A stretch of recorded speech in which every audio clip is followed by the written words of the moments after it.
Hello friends, स्वागत है आपका हमारे यूट्यूब चैनल फटाफट जीके में। दोस्तों, इस वीडियो में हम देखने वाले हैं आज के टॉप 10 करंट अफेयर, यानी कि 13 नवंबर के सभी करंट अफेयर के बारे में। तो आइए देखते हैं और शुरू करते हैं। हमारा पहला क्वेश्चन है, देखिए, केंद्रीय सहकारिता मंत्री अमित शाह ने हाल ही में कौन से दो डिजिटल प्लेटफॉर्म लॉन्च किए?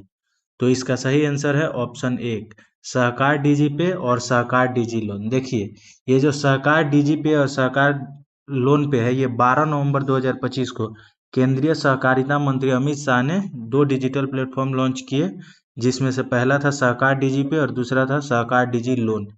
तो जो सहकार डीजीपे है, इसके माध्यम से डिजिटल लेन देन को आसान बनाना है, और सहकार डिजी लोन जो है, इससे व्यक्तियों और छोटे व्यवसायों के लिए सरल ऋण सुविधा उपलब्ध करवाना है। देखिए, यह कदम सहकारी बैंकों और डिजिटल परिवर्तन की दिशा में महत्वपूर्ण माना जा रहा है, याद रखेंगे आप। हमारा अगला क्वेश्चन है, भारत के किस प्रसिद्ध कंप्यूटर वैज्ञानिक का 12 नवंबर 2025 को निधन हुआ? तो वह कौन से कंप्यूटर वैज्ञानिक है जिनका 12 नवंबर 2025 को निधन हुआ? तो वो है हमारे ऑप्शन दो, वी राजा रामन। वी राजा रमन। देखिए, ये जो हमारे वी राजा रमन है, देखिए, ये प्रोफेसर वैदेश्वरन राजा रमन जो है, भारत के कंप्यूटर विज्ञान की शिक्षा के आधार स्तंभ माने जाते हैं। ठीक, उन्होंने आईआईटी कानपुर में 1979 में भारत का पहला कंप्यूटर विज्ञान में बीटेक कोर्स शुरू किया था। उन्हें शांति स्वरूप भटनागर पुरस्कार और पद्म भूषण 1998 से सम्मानित किया गया था। वे कंप्यूटिंग मस्तिष्क के निर्माता कहे जाते थे। कौन? वी राजा रमन। तो आप याद रखेंगे, ये क्वेश्चन बन सकता है। आप देखते होंगे कि चर्चित जो व्यक्ति होते हैं, उनके निधन से क्वेश्चन हमेशा बनता है, तो ये बन सकता है, आप याद रखेंगे। हमारा अगला क्वेश्चन है कि छठे राष्ट्रीय जल पुरस्कार 2024 में सर्वश्रेष्ठ राज्य का पुरस्कार किसे मिला है?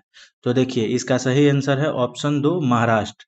देखिए, इसके बारे में अगर हम बात करें तो 12 नवंबर 2025 को केंद्रीय जल शक्ति मंत्री सी आर पाटिल ने छठे राष्ट्रीय जल पुरस्कार 2024 की घोषणा की। इस समारोह में 10 श्रेणियों में कुल 46 विजेताओं को सम्मानित किया गया। महाराष्ट्र को जल संरक्षण और प्रबंधन में उत्कृष्ट प्रदर्शन के लिए सर्वश्रेष्ठ राज्य का पुरस्कार मिला। यह पुरस्कार किसके द्वारा दिया जाता है? तो जल शक्ति मंत्रालय के DOWR, RD एंड GR विभाग द्वारा आयोजित किए जाते हैं। तो इसे आप याद रखेंगे। हमारा अगला क्वेश्चन है, गुजरात एटीएस ने किस अत्यधिक विषैले पदार्थ से जुड़ी साजिश का पर्दाफाश किया है? तो इसका सही आंसर है ऑप्शन ए, राइसिन। देखिए, ये जो हमारा है, गुजरात एटीएस ने एक आतंकी साजिश को नाकाम करते हुए राइसिन बनाने की कोशिश कर रहे संदिग्ध को गिरफ्तार किया। राइसिन एक अत्यधिक विषैला प्रोटीन टॉक्सिन है जो अरंडी से प्राप्त होता है। ठीक, यह प्रोटीन संश्लेषण को रोकता है, जिससे अंगों की विफलता और मृत्यु हो सकती है। इसकी कुछ मिलीग्राम मात्रा भी घातक हो सकती है और इसकी कोई ज्ञात एंटीडोट दवा नहीं है। तो इसे आप याद रखें, गुजरात एटीएस ने इस आतंकी साजिश को खत्म किया है। हमारा अगला क्वेश्चन है, देखिए, 2025 का बुकर पुरस्कार किसे मिला? 2025 का बुकर पुरस्कार डेविड सजाले को मिला है। डेविड सजाले को मिला है। देखिए, ये जो है बुकर पुरस्कार 2025 ब्रिटिश लेखक डेविड सजाले को उनके उपन्यास फ्लैश के लिए, किसके लिए? फ्लैश के लिए क्वेश्चन बन सकता है, दिया गया है। बुकर पुरस्कार केवल अंग्रेजी भाषा में लिखी गई सर्वश्रेष्ठ एकल कथा रचना के लिए दिया जाता है। तो एक क्वेश्चन बन सकता है कि किस उपन्यास के लिए और किस भाषा में? तो अंग्रेजी भाषा में। इसकी शुरुआत 1969 में हुई। पहली बुकर पुरस्कार PH न्यूबी को समथिंग टू आंसर फॉर के लिए मिला था। पहला बुकर पुरस्कार अगर आपसे पूछे कि किसे मिला था, तो PH न्यूबी को। किसके लिए? समथिंग टू आंसर फॉर, इसके लिए मिला था। ये आप याद रखेंगे। हमारा अगला क्वेश्चन है कि भारत और बहरीन ने हाल ही में कौन सा रियल टाइम भुगतान लिंक लॉन्च किया है? तो देखिए, इसका सही आंसर है ऑप्शन ए, क्योंकि UPI EFTS लिंक लॉन्च किया है। तो देखिए, ये जो है रियल टाइम भुगतान, तो भारत और बहरीन ने 12 नवंबर 2025 को रियल टाइम भुगतान लिंक शुरू किया। ठीक, यह लिंक भारत के UPI, यूनिफाइड UPI का फुल फॉर्म अगर आपसे पूछ ले तो ये आप याद रखेंगे, यूनिफाइड पेमेंट्स इंटरफेस। और बहरीन के EFTS, ये बहरीन का, जैसे हमारे भारत का UPI है, तो बहरीन का क्या है? EFTS electronic fund transfer system को जोड़ता है। इसका उद्देश्य दोनों देशों के बीच तेज, सुरक्षित और कम लागत वाले सीमा पार लेन देन को संभव बनाना है। यह पहल डिजिटल इंडिया मिशन और भारत के फिनटेक कूटनीति की एक महत्वपूर्ण उपलब्धि है। इसे आप याद रखेंगे, क्वेश्चन बन सकता है इससे। हमारा अगला क्वेश्चन है कि COP32 जलवायु शिखर सम्मेलन 2027 का मेजबानी कौन करेगा? तो इसका सही आंसर है ऑप्शन सी, इथियोपिया। इथियोपिया जो है ये 12 नवंबर 2025 की घोषणा की गई कि इथियोपिया वर्ष 2027 में COP32 यानी कि कॉन्फ्रेंस ऑफ पार्टीज 32 की मेजबानी करेगा। यह शिखर सम्मेलन संयुक्त राष्ट्र जलवायु परिवर्तन फ्रेमवर्क कन्वेंशन UNFCCC के अंतर्गत आयोजित किया जाता है। COP बैठकों में वैश्विक जलवायु नीतियों, उत्सर्जन कटौती और हरित ऊर्जा उपायों के ऊपर चर्चा होती है। ठीक, यह अफ्रीका महाद्वीप में होने वाला एक महत्वपूर्ण पर्यावरणीय सम्मेलन होगा।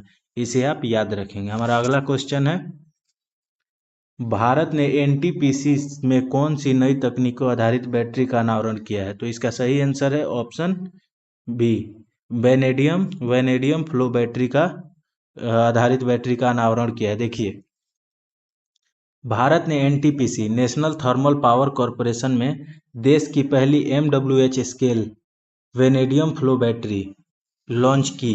यह तकनीक ऊर्जा भंडारण के क्षेत्र में क्रांतिकारी कदम है। वेनेडियम फ्लो बैटरियां लंबे समय तक ऊर्जा संग्रहित करने में सक्षम होती है और नवीकरणीय ऊर्जा के बेहतर उपयोग में मदद करती है। इससे भारत के नेट जीरो कार्बन लक्ष्य 2070 की दिशा में प्रगति होगी, याद रखेंगे। हमारा अगला क्वेश्चन है कि राष्ट्रपति द्रौपदी मुर्मू द्वारा किस पुरस्कार को प्रदान किया जाएगा? इसका सही आंसर है ऑप्शन बी, जल संचय जन भागीदारी पुरस्कार। क्या है? जल संचय जन भागीदारी पुरस्कार।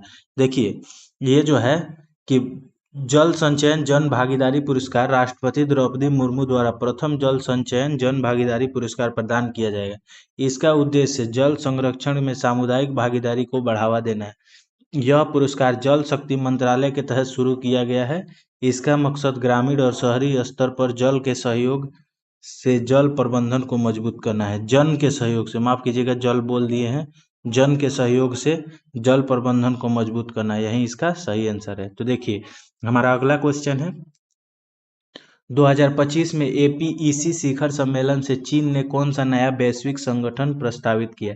तो इसका सही आंसर है ऑप्शन 1, WAICO। देखिए, अगर हम इसके बारे में देखें तो 2025 के APEC शिखर सम्मेलन कहाँ हुआ था? तो बुसान, दक्षिण कोरिया में। कहाँ हुआ था? बुसान, दक्षिण कोरिया में।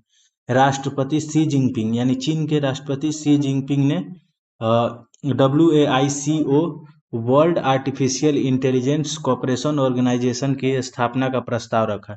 इसका उद्देश्य वैश्विक AI नीति समन्वय, अनुसंधान सहयोग और सुरक्षित तकनीकी विकास को बढ़ावा देना है। मुख्यालय शंघाई, चीन में। इसका मुख्यालय कहाँ होगा? शंघाई, चीन।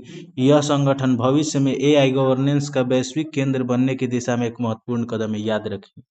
हमारा अगला क्वेश्चन है, ब्रह्मपुत्र और तीस्ता नदियों किस देश की भूमि कटाव की गति को बढ़ा रही हैं?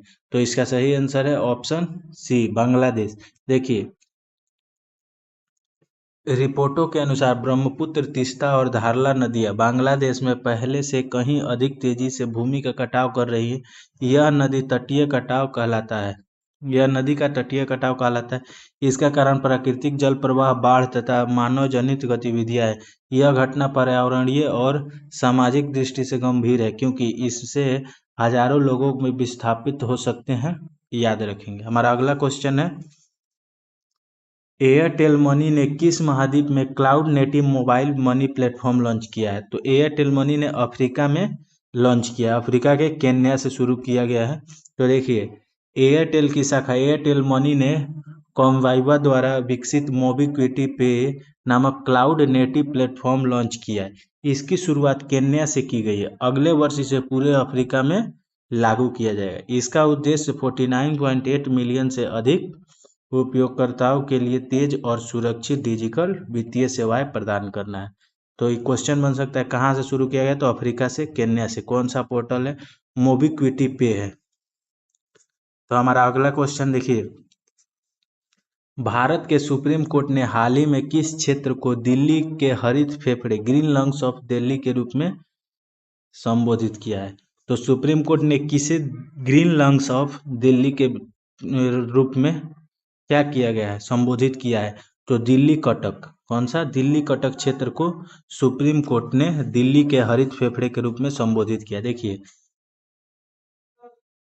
सुप्रीम कोर्ट ने हाल ही में दिल्ली के कटक क्षेत्र को राष्ट्रीय राजधानी के हरित फेफड़े कहा।